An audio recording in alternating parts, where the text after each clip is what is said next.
Hi friends, నమస్తే అండి. ఈరోజు జొన్న అన్నం, పప్పు, బచ్చల కూర, టమాటా కాంబినేషన్ ఎలా మా అత్తగారి స్టైల్లో ఎలా ఉందో చూద్దామండి. ముందుగా జొన్న రవ్వని నైటే నానబెట్టుకొని ఉంచుకోవాలండి. అలా నానబెట్టుకొని ఉంచుకొని దాన్ని 5 టైమ్స్ 6 టైమ్స్ వాష్ చేసుకొని పక్కన పెట్టుకోవాలండి. ఇప్పుడు కందిపప్పు కూడా మార్నింగ్ లేవగానే నానబెట్టుకొని కుక్కర్లో వేసుకున్నానండి. వేసుకొని వాటర్ పోసుకొని చిటికెడు పసుపు వేసుకోవాలండి కుక్కర్లో. దీంట్లోనే కడిగి పెట్టుకున్న బచ్చల కూరని వేసుకోవాలండి. ఇది హెల్త్కి మంచిదండి, సి విటమిన్ ఉంటుంది. దీంట్లోనే కట్ చేసిన టమాటా ముక్కలు, పచ్చిమిర్చి, ఉల్లిపాయ ముక్కలు వేసుకోవాలండి.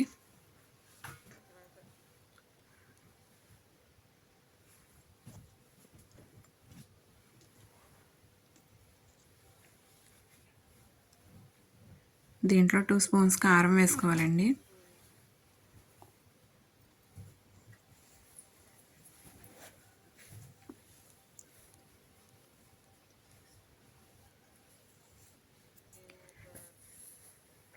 వేసుకున్నాక కుక్కర్ మూత పెట్టుకొని పైన అలా చింతపండు పెడతారండి అత్తయ్య గారు. అది మగ్గి ఉంటుందని అలా పెడతారు. ఒక 4 విజిల్స్ వచ్చాక రానిచ్చుకోవాలండి. 4 విజిల్స్ వచ్చాక కుక్కర్ మూత తీసుకొని దాంట్లో ఉప్పు, చింతపండు వేసేసుకొని పప్పు గుత్తితో మెదుపుకోవాలండి. అలాగా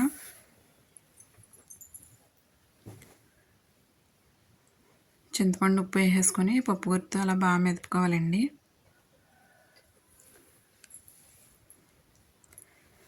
ఇప్పుడు తాలింపు వేసుకోవాలండి. పప్పుకి ఆయిల్ వేసుకొని వెల్లుల్లి, ఎండుమిర్చి, జీలకర్ర, శనగపప్పు, మినపప్పు, కరివేపాకు వేసుకొని కొంచెం ఇంగు వేసుకొని తాలింపు పెట్టుకోవాలండి.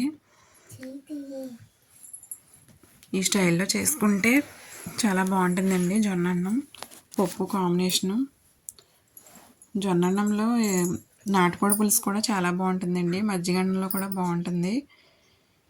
జొన్న అన్నం హెల్త్కి మంచిది అండి. అప్పుడప్పుడు ఇలా చేసుకుంటే మన హెల్త్కి బాగుంటుంది. పిల్లలకు కూడా పెడితే హెల్తీగా ఉంటారండి. ఈ తాలింపులో పప్పు వేసేసుకోవాలండి.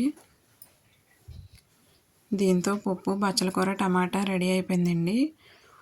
ఇప్పుడు జొన్న అన్నం ఎలా వండుకోవాలో చూద్దామండి. కుక్కర్లో వాటర్ పోసుకొని మనం వాష్ చేసి పెట్టుకున్నాం కదండి, ఆ జొన్న అన్నం గిన్నెలో పెట్టుకోవాలండి.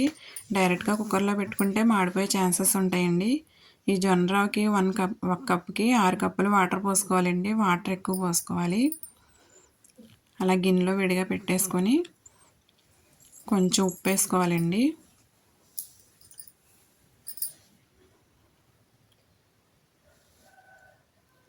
పైన మూత పెట్టుకొని కుక్కర్ మూత పెట్టేసుకోవడమేనండి.